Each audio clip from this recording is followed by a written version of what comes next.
everyone, good morning and welcome to ambitiousbaba.com. We are back with our daily current affairs. तो चलिए जानते हैं 10 सितंबर के करंट अफेयर्स क्या है।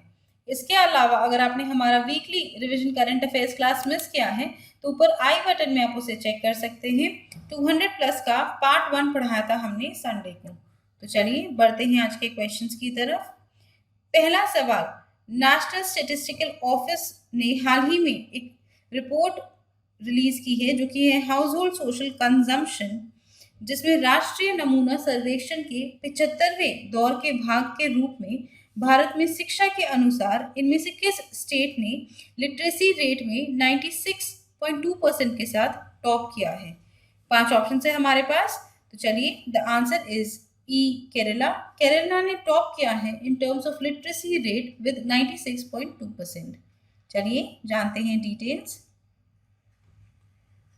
तो हाल ही में एनएसओ यानी कि नेशनल स्टैटिस्टिकल ऑफिस ने एक रिपोर्ट रिलीज की है on household social consumption education in India as a part of the 75th round of national sample survey. और ये सर्वे लिया गया था जुलाई 2017 से जून 2018 के बीच में। और इस रिपोर्ट में उन्होंने पाया कि जो लिटरेसी रेट है उसमें केरला ने टॉप किया है, जिनकी हाईएस्ट लिटरेसी है विद 96.2%। और सबसे ज़्यादा वर्स्ट लिटरेसी रेट उन्होंने पाया आंध्र प्रदेश को, जहाँ पे लिटरेसी है विद 66.4%। तो चलिए टॉप 5 और वर्स्ट 5 स्टेट्स को एक बार डिस्कस कर लेते हैं और उनकी लिटरेसी रेट क्या क्या है। तो चलिए अब बात करते हैं कि टॉप 5 इनमें से जो स्टेट्स और यूनियन टेरिटरीज हैं उनकी लिटरेसी रेट्स क्या क्या है। तो सबसे पहले नंबर पर है केरला, जिनकी लिटरेसी रेट है एट 96.2%। दूसरे नंबर पर है दिल्ली, जिनकी लिटरेसी रेट है 88.7% पर। तीसरे नंबर पर है Uttarakhand with the literacy rate of 87.6%। चौथे नंबर पर है Himachal Pradesh with the literacy rate of 86.6%। और 5वें नंबर पर है आसाम, जहां की लिटरेसी रेट है 85.9%। तो चलिए अब बात करते हैं वर्स्ट लिटरेट स्टेट्स के बारे में। हम बिलो से स्टार्ट करेंगे। तो सबसे बिलो में है आंध्र प्रदेश, जिनकी लिटरेसी रेट है 66.4%। उसके बाद है राजस्थान, जिनकी लिटरेसी रेट है 69.7%। उसके बाद है Bihar with the literacy rate of 70.9%। चौथे नंबर पर है तेलंगाना, जिनकी लिटरेसी रेट है 72.8% पर। और 5वें नंबर पर है यूपी और मध्य प्रदेश, जिनकी लिटरेसी रेट है 73% एंड 73.7%। तो चलिए बढ़ते हैं अगले क्वेश्चन की तरफ। दूसरा सवाल, गोल्डमैन सैक्स ने हाल ही में भारत की जीडीपी को वित्त वर्ष 21 के लिए कितने प्रतिशत तक आंका है। 5 ऑप्शन है हमारे पास। तो चलिए द आंसर इज बी 14.8% तक उन्होंने भारत की जीडीपी को आंका है फॉर द फाइनेंशियल ईयर 21। चलिए जानते हैं डिटेल्स। तो अमेरिकन ब्रोकरेज फर्म गोल्डमैन सैक्स ने हाल ही में 8 सितंबर को ये फोकस किया है कि भारत की जो जीडीपी है वित्त वर्ष 21 के लिए वो कॉन्ट्रैक्ट होगी एट -14.8%। इससे पहले उन्होंने अनुमान लगाया था कि भारत की जो जीडीपी है वो कॉन्ट्रैक्ट करेगी एट 11.8%, यानी कि -11.8% होगी। और अब ये उन्होंने रिवाइज किया है और फोकास्ट किया है एट -14.8%। ये फोकास्ट अब आया है जबकि इंडियन इकोनॉमी सबसे ज़्यादा वर्स्ट हिट हुई है ड्यू टू कोविड-19 पैंडेमिक, बिकॉज भारत का जो लॉकडाउन है उसे जाना जाता है as the strictest lockdown in the world. और इसमें यहाँ पे जो इकोनॉमिक एक्टिविटीज़ है वो काफ़ी ज़्यादा डिस्टर्ब रही है भारत में फॉर लगभग 2 मंथ्स। सो इसका बहुत ज़्यादा इम्पैक्ट पड़ा है भारत की जीडीपी पे। और हाल ही में हमारे नेशनल स्टैटिस्टिकल ऑफिस ने अप्रैल से जून के क्वार्टर का जीडीपी रिलीज किया है, जो कि आया है एट -23.9%। तो चलिए अब बात कर लेते हैं कि अलग अलग एजेंसीज ने भारत की जीडीपी को वित्त वर्ष 21 के लिए कितने प्रतिशत तक आंका है। सो मूडीज ने आंका है at -4%। Indian ratings and research ने आंका है एट -11.8%। इकरा ने आंका है एट -9.5%। एसबीआई ने आंका है एट -10%। सीरीज और एसएनपी ने आंका है एट -5%। फिच ने आंका है एट -10.5%। केयर रेटिंग्स ने आंका है एट -6.4%।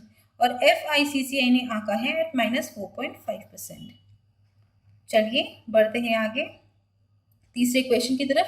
तीसरा सवाल, इनमें से किसने प्रधानमंत्री मत्स्य संपदा योजना लॉन्च किया है? 5 ऑप्शन है हमारे पास, तो चलिए द आंसर इज ए नरेंद्र मोदी। हमारे प्राइम मिनिस्टर लॉन्च करेंगे प्रधानमंत्री मत्स्य संपदा योजना। ये वर्चुअल इवेंट के माध्यम से लॉन्च किया जाएगा और ये जो प्रोजेक्ट है पूरा प्रधानमंत्री मत्स्य संपदा योजना, ये लगभग 20,050 करोड़ का प्रोजेक्ट है और ये उसी का हिस्सा है जब लॉकडाउन में हमारे फिनेंस मिनिस्टर ने 20,000 करोड़ का जो स्टिमुलस पैकेज दिया है, ये उसी का एक हिस्सा है। तो चलिए जानते हैं डिटेल्स। तो हमारे प्राइम मिनिस्टर नरेंद्र मोदी ने प्रधानमंत्री मत्स्य संपदा योजना 9 सितंबर को लॉन्च की है और इसके साथ साथ उन्होंने लॉन्च किया है ई गोपाला एप्लीकेशन। तो चलिए अब बात कर लेते हैं कि ये स्कीम किस बारे में है। तो ये जो स्कीम है ये फोकस करेगी on sustainable development of fisheries in India और ये स्कीम 5 वर्षों में इम्प्लीमेंट की जाएगी, यानी कि वर्ष 2020-21 से वर्ष 2024-25 के बीच में इस स्कीम को इम्प्लीमेंट किया जाएगा। और वो जो 20,050 करोड़ जो इसमें निवेश किए जाएंगे वो किए जाएंगे over a period of 5 years. ऐसा माना जाता है कि इस स्कीम के तहत जो हमारा फिश प्रोडक्शन है वो 70 लाख टन से बढ़ जाएगा बाय द ईयर 2024 एंड 25।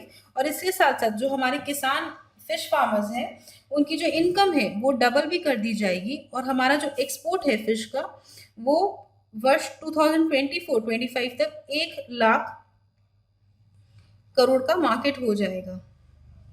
और इस स्कीम से जो पोस्ट हार्वेस्ट लॉसेस होते हैं फिशरीज सेक्टर के वो घटा दिए जाएंगे फ्रॉम 20%, जो 20% से 25% तक जो लॉसेस होते थे वो 10% तक कम कर दिए जाएंगे और इससे काफ़ी लोगों को एम्प्लॉयमेंट अपॉर्चुनिटीज भी मिलेगी। चलिए बढ़ते हैं आगे चौथे क्वेश्चन की तरफ। चौथा सवाल, इनमें से किस संगठन ने 82 मिलियन यूएस डॉलर्स का लोन दिया है हिमाचल प्रदेश के स्टेट रोड ट्रांसफॉर्मेशन प्रोजेक्ट के लिए? 5 ऑप्शन है हमारे पास, तो चलिए the answer is a world bank. World bank ने 82 मिलियन यूएस डॉलर्स का लोन दिया है हिमाचल प्रदेश के स्टेट रोड्स ट्रांसफॉर्मेशन प्रोजेक्ट के तहत। तो चलिए जानते हैं डिटेल्स।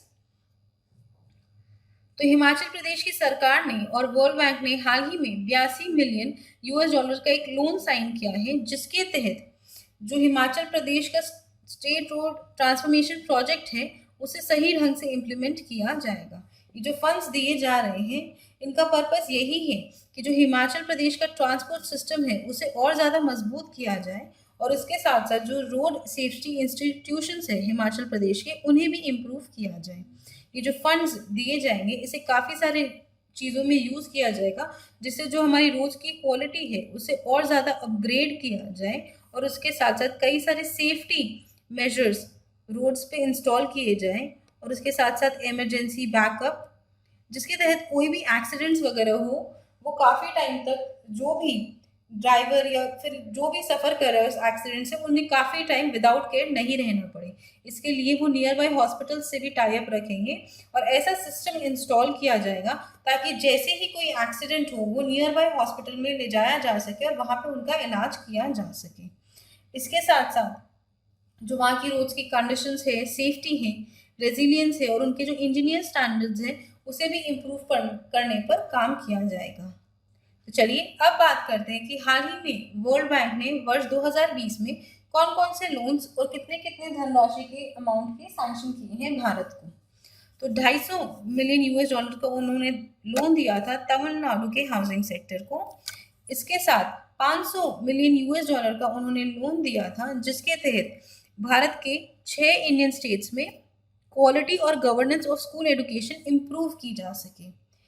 1,950 करोड़ का उन्होंने लोन दिया था वेस्ट बंगाल की सरकार को कोविड महामारी से लड़ने के लिए। इसके अलावा 400 मिलियन यूएस डॉलर का उन्होंने लोन दिया था जिसके तहत भारत के जो कोस्टल रिसोर्सेज है उसे और ज़्यादा इम्प्रूव किया जा सके। 80 मिलियन यूएस डॉलर्स का उन्होंने लोन दिया था हिमाचल प्रदेश की सरकार को जिससे जो वाटर मैनेजमेंट प्रैक्टिसेस है हिमाचल प्रदेश में उसे और ज़्यादा इम्प्रूव किया जा सके। और 450 मिलियन यूएस डॉलर्स का लोन उन्होंने दिया था फॉर द अटल भुजल योजना।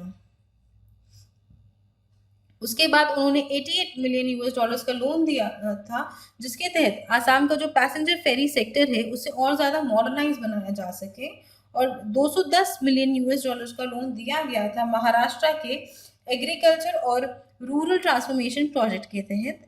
और उसके बाद उन्होंने 400 मिलियन यूएस डॉलर का लोन दिया था, जिसके तहत जो हमारी गंगा है उससे रिजुविनेट करने में मदद की जा सके।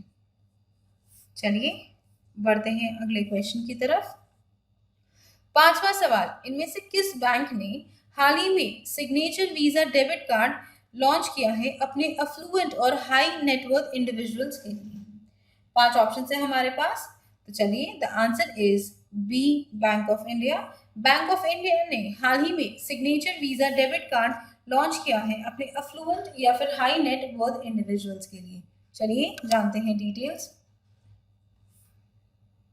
तो बैंक ऑफ इंडिया ने अपना 115वां फाउंडेशन डे मनाया था 7 सितंबर 2020 को, और उसमें उन्होंने लॉन्च किया है सिग्नेचर वीजा डेबिट कार्ड अपने अफ्लुएंट और हाई नेटवर्थ इंडिविजुअल्स के लिए, जिनका जो एवरेज क्वार्टरली बैलेंस 10 लाख और उससे ज्यादा है। आपने सुना ही होगा कि काफी सारे जो प्राइवेट या नेशनलाइज बैंक्स हैं वहां पर एक प्रायोरिटी बैंकिंग होती है हाई नेटवर्थ इंडिविजुअल्स के लिए।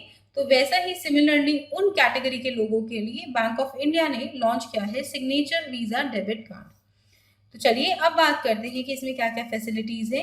तो ये जो कार्ड है उसमें स्पेंडिंग लिमिट दी जाएगी 5 लाख रुपए तक की ऑन पीओएस यानी कि पॉइंट ऑफ सेल और ई कॉमर्स में, और इसके साथ साथ इनका जो एटीएम विड्रॉल लिमिट है वो 1 लाख रुपए पे सेटअप किया जाएगा।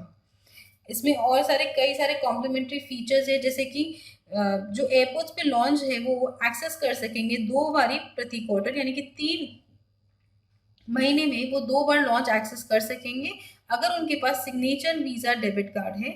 और उसके साथ साथ उन्हें कई सारे पर्सनलाइज्ड ऑफर्स मिलेंगे ट्रैवलिंग पे, retail, dining, lifestyle, entertainment, luxury hotels और रिवॉर्ड पॉइंट्स भी मिलेंगे ऑनलाइन यूसेज के लिए अपने कार्ड के लिए। इसके साथ साथ फ्रॉडुलेंट ट्रांजैक्शन के अगेंस्ट में इंश्योरेंस भी प्रोवाइड किया जाएगा। तो कुल मिलाकर इसका यही मतलब है कि जो भी हाई नेटवर्थ इंडिविजुअल्स है उन्हें सब तरह की फैसिलिटी प्रोवाइड करेगा बैंक ऑफ इंडिया अपने सिग्नेचर वीजा डेबिट कार्ड के माध्यम से, जैसे बाकी के नेशनलाइज बैंक्स देते हैं फैसिलिटीज। तो चलिए बढ़ते हैं अगले क्वेश्चन की तरफ।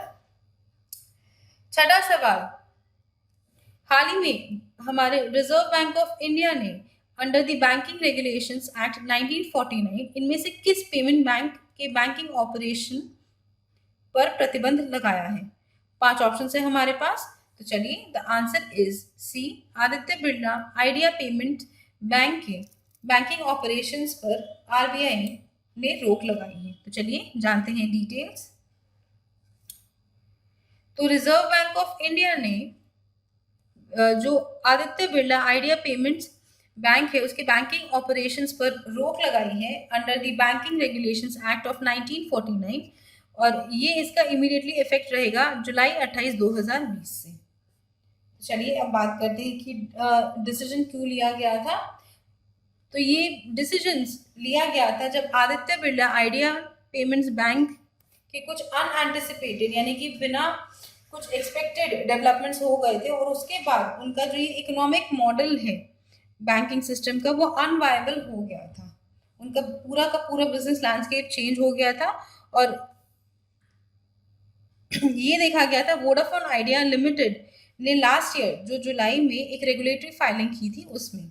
तो उसके बाद रिजर्व बैंक ऑफ इंडिया ने इस पर रोक लगा दिया गया है। तो चलिए अब बात करते हैं कि Aditya Birla idea payments bank के बारे में। तो इसकी जो शेयर होल्डिंग है वो ये एक जॉइंट वेंचर में है, जिसमें 51% जो शेयर्स है वो होल्ड करती है वोडाफोन आइडिया लिमिटेड, और जो 49% शेयर्स है वो होल्ड करती है ग्रासिम इंडस्ट्रीज लिमिटेड। और इसके साथ साथ जब ये काम नहीं कर सकती तो उन्होंने खुद ने वॉलंटरी वाइंडिंग अप के लिए अप्लाई किया है। और जैसा कि आपने देखा होगा कि 2 दिन पहले हमने ये पढ़ाया था कि वोडाफोन आइडिया लिमिटेड ने अपनी रीब्रांडिंग की है, और अब वो VI ये जो ब्रांड है इसके नाम से जाने जाएंगे, जिसे पढ़ा जाता है इंग्लिश में SWE। वोडाफोन और आइडिया का जो मर्ज हुआ था वो हुआ था 31 जुलाई 2018 को। और इसके साथ साथ ये जो Aditya Birla idea payments bank है इन्हें आरबीआई से अप्रूवल मिला था अप्रैल 2017 में कि वो अपने बैंकिंग ऑपरेशंस कंडक्ट कर सकते हैं, लेकिन 2018 में ही इन्होंने अपने ऑपरेशंस कंडक्ट किए थे। चलिए बढ़ते हैं 7वें क्वेश्चन की तरफ। 7वां सवाल, कितने प्रतिशत स्टेक के लिए American private equity firm silver Lake ने 7,500 करोड़ रुपए निवेश करने का निर्णय लिया है रिलायंस रिटेल में? 5 ऑप्शन है हमारे पास, तो चलिए the answer is C. For 1.75% stake Silver Lake ने निवेश किया है 7,500 करोड़ रिलायंस रिटेल में। चलिए जानते हैं डिटेल्स। तो भारतीय private equity firm silver Lake ने 7,500 करोड़ रुपए निवेश किए हैं रिलायंस रिटेल में फॉर 1.75% स्टेक। तो ये अनाउंसमेंट की गई थी रिलायंस द्वारा 8 सितंबर को कि सिल्वर लेक ने 7,500 करोड़ रुपए निवेश किए हैं उनकी सब्सिडियरी जिसका नाम है रिलायंस रिटेल वेंचर्स लिमिटेड यानी कि RRVL फॉर 1.75% स्टेक। और इससे जो इनकी इन्वेस्टमेंट की वैल्यू है रिटेल बिजनेस में रिलायंस की, वो बढ़ के हो जाती है एट 4.2 लाख करोड़ रुपीस। और ये दूसरा $2 बिलियन इन्वेस्टमेंट है सिल्वर लेक द्वारा रिलायंस इंडस्ट्रीज में, क्योंकि इससे पहले उन्होंने जियो प्लेटफॉर्म्स में स्टेक खरीदा था फॉर 1.35 बिलियन यूएस डॉलर्स। और जैसा कि हम जानते हैं कि रिलायंस ऑपरेट करता है भारत का largest retail business with 12,000 stores all across India और जिनका जो फुटफॉल है वो 640 मिलियन है। तो चलते हैं 8वें क्वेश्चन की तरफ। 8वां सवाल, हाल ही में नीति आयोग ने एक multidimensional poverty index coordination committee का गठन किया है, तो इनमें से उसकी चेयरमैन कौन है? 5 ऑप्शन है हमारे पास, तो चलिए the answer is A Sanyukta Samaddar. Sanyukta Samaddar chairman है एक multidimensional poverty index coordination committee की जो हाल ही में नीति आयोग ने गठन किया है जिसका। तो चलिए आगे बढ़ने से पहले हम बात करेंगे उषा पाधी के बारे में, जिनका हाल ही में अपॉइंटमेंट हुआ है as the director general of BCAS। इसके अलावा के पद्माकर को चुना गया है as the CMD of Bharat Petroleum Corporation Limited. और एस पद्मावती भारत की पहली महिला कार्डियोलॉजिस्ट हैं जिनका हाल ही में निधन हुआ है एट द एज ऑफ 103। तो अब बात करते हैं नीति आयोग के बारे में। तो नीति आयोग के जो हेडक्वार्टर्स है वो है नई दिल्ली में और इनके CEO का नाम है अमिताभ कांत। चलिए जानते हैं डिटेल्स। तो जैसा कि हम सभी जानते हैं कि नीति आयोग एक नोडल एजेंसी है जिनका रिस्पॉन्सिबिलिटी दी गई है कि भारत का जो मॉनिटरिंग मैकेनिज्म है of the global multi dimensional poverty index उसको लेवरेज करने का, जिसके तहत रिफॉर्म्स को ड्राइव किया जा सके। ये जो ग्लोबल MPI है ये गवर्नमेंट ऑफ इंडिया का डिसीजन है जिसके तहत वो 29 सिलेक्टेड ग्लोबल इंडेसेस में भारत का जो परफॉर्मेंस है उसे मॉनिटर करेंगे। तो इनके 10 पैरामीटर्स हैं जिनके ऊपर भारत के अलग अलग जो स्टेट्स है उनको मॉनिटर किया जाएगा। और इस ग्लोबल MPI के हिसाब से देखा गया तो भारत की रैंकिंग 62 है आउट ऑफ 107 कंट्रीज। तो चलिए अब बात कर लेते हैं कि इनका मकसद क्या है। तो ये जो ऑब्जेक्टिव है global indices to drive reforms and growth, ये एक एक्सरसाइज है जिसके तहत जो भारत का जो परफॉर्मेंस है ग्लोबल लेवल पे उसे मॉनिटर किया जा सके और कई सारे जो सोशल एंड इकोनॉमिक पैरामीटर्स हैं उनके ऊपर जज किया जा सके जो सबसे ज़्यादा इम्पोर्टेंट है। और इसमें जो भी स्कोर आएगा उसे भारत लेगा as a tool of self improvement, जिसके तहत कई सारे रिफॉर्म्स पॉलिसी में लाई जाएंगे। और सबसे इम्पॉर्टेंट और महत्वपूर्ण बात ये है कि इसे कैसे गवर्नमेंट स्कीम्स के माध्यम से इम्प्लीमेंट किया जा सके। तो ये जो नोडल एजेंसी है फॉर द MPI यानी कि मल्टी डायमेंशनल पॉवर्टी इंडेक्स, इसकी अध्यक्ष है मिस संयुक्ता समादार। तो चलिए अब बात कर लेते हैं कि भारत के जो अलग अलग नेबर्स हैं उनकी रैंकिंग क्या है। तो श्रीलंका की रैंकिंग है 25, भूटान की रैंकिंग है 68। यहाँ पे स्पेस नहीं है वरना मैं आपको इसकी रैंकिंग्स बता देती, फिर भी ब्रीफली बता दे रही हूँ। नेपाल की रैंकिंग है 65, चाइना की रैंकिंग है 30th और बांग्लादेश की रैंकिंग है 58। इसमें 10 पैरामीटर्स है, बता दे रही हूँ, लिखने का स्पेस नहीं है। आप एक बार पढ़ सकते हैं। इनमें अलग अलग जो 10 पैरामीटर्स है, जिसमें भारत की मतलब भारत और फिर बाकी 107 कंट्रीज को जज किया गया है, वो है न्यूट्रिशन यानी कितना पौष्टिक आहार है, चाइल्ड मोर्टालिटी रेट क्या है, कितने वर्ष तक बच्चे स्कूल जाते हैं यहाँ पर, इसके साथ साथ उनका स्कूल का अटेंडेंस क्या है, कौन सा हम कुकिंग फ्यूल यूज़ करते हैं, सैनिटेशन फैसिलिटीज़ कैसी हैं उस देश में, उसके साथ साथ क्या ड्रिंकिंग वाटर की फैसिलिटीज़ है, इलेक्ट्रिसिटी की क्या फैसिलिटीज़ है, हाउसिंग का क्या सिनेरियो है, और इसके अलावा हाउस होल्ड एसेट्स क्या है। तो ये पैरामीटर्स पे जज किया जाता है, और उसके साथ साथ हमने रैंकिंग डिस्कस की है भारत और हमारे नेबर्स की। तो चलिए अब बात कर लेते हैं कि हाल ही में कौन कौन सी कमेटी का गठन हुआ था और उनके अध्यक्ष कौन कौन हैं। सो एनालिसिस ऑफ क्यूआर कोड के अध्यक्ष प्रोफेसर दीपक बी फाटक, नेशनल फाइनेंशियल रिपोर्टिंग अथॉरिटी के अध्यक्ष प्रोफेसर आर नारायण स्वामी, सेबी की रेजिक्स एडवाइजरी है उषा थोरट, क्रिमिनल लॉ में नेशनल लेवल कमेटी जो बनाई गई थी रिफॉर्म्स के लिए, उनके अध्यक्ष का नाम है रणबीर सिंह। इसके अलावा कॉन्ट्रैक्टर्स को श्योरिटी बॉन्ड ऑफर करने की जो पॉसिबिलिटी को जो कमेटी एग्जामिन कर रही थी, उनके अध्यक्ष का नाम है जी श्रीनिवासन।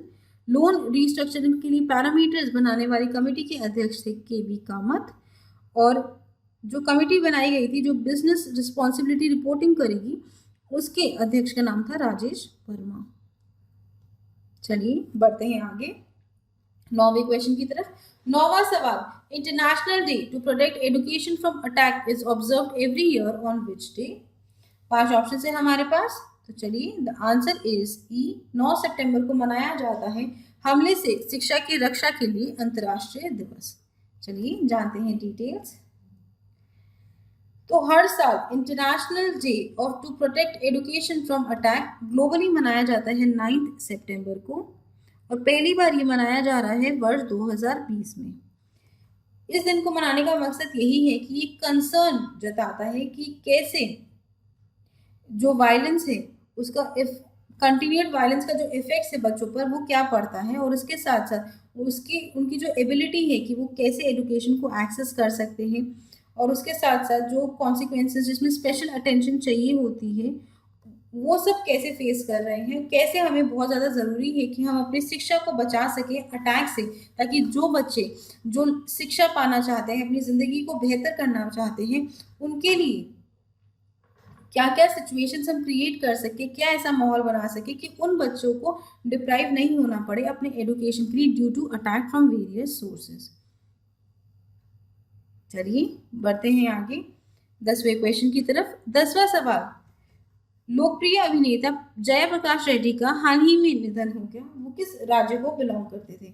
5 ऑप्शन है हमारे पास, तो चलिए the answer is B Andhra Pradesh. Andhra Pradesh को बिलोंग करते थे अभिनेता जयप्रकाश रेड्डी। चलिए जानते हैं डिटेल्स। तो पॉपुलर लोकप्रिय तेलुगु एक्टर जयप्रकाश रेड्डी का हाल ही में 8 सितंबर को निधन हो गया। उन्हें कार्डियक अरेस्ट हुआ था एट द एज ऑफ 74, और उस टाइम वो अपने रेसिडेंस में थे जो कि है गुंतर आंध्र प्रदेश में। तो चलिए उनकी कुछ पॉपुलर फिल्मों के बारे में हम बात कर लेते हैं। उनकी पॉपुलर फिल्में रही हैं नरसिम्हा नायडू, रेड्डी, किक, जयम मंडेरा, समर सिम्हा रेड्डी, कबड्डी कबड्डी। तो ये इनकी कुछ पॉपुलर फिल्में रही हैं, बाकी आप पढ़ सकते हैं पीडीएफ से। चलिए बढ़ते हैं आज के आखिरी क्वेश्चन की तरफ। 11वां सवाल, प्रोफेसर गोविंद स्वरूप का हाल ही में निधन हो गया, वे कौन थे। 5 ऑप्शन है हमारे पास, तो चलिए the answer is D, radio astronomer थे प्रोफेसर गोविंद स्वरूप, जिनका हाल ही में निधन हो गया। चलिए जानते हैं डिटेल्स। तो प्रोफेसर गोविंद स्वरूप एक जाने माने साइंटिस्ट यानी कि वैज्ञानिक और रेडियो एस्ट्रोनॉमर थे, जिनका एज रिलेटेड एलिमेंट्स के कारण at the age of 91 death हुआ है ऑन 7 सितंबर।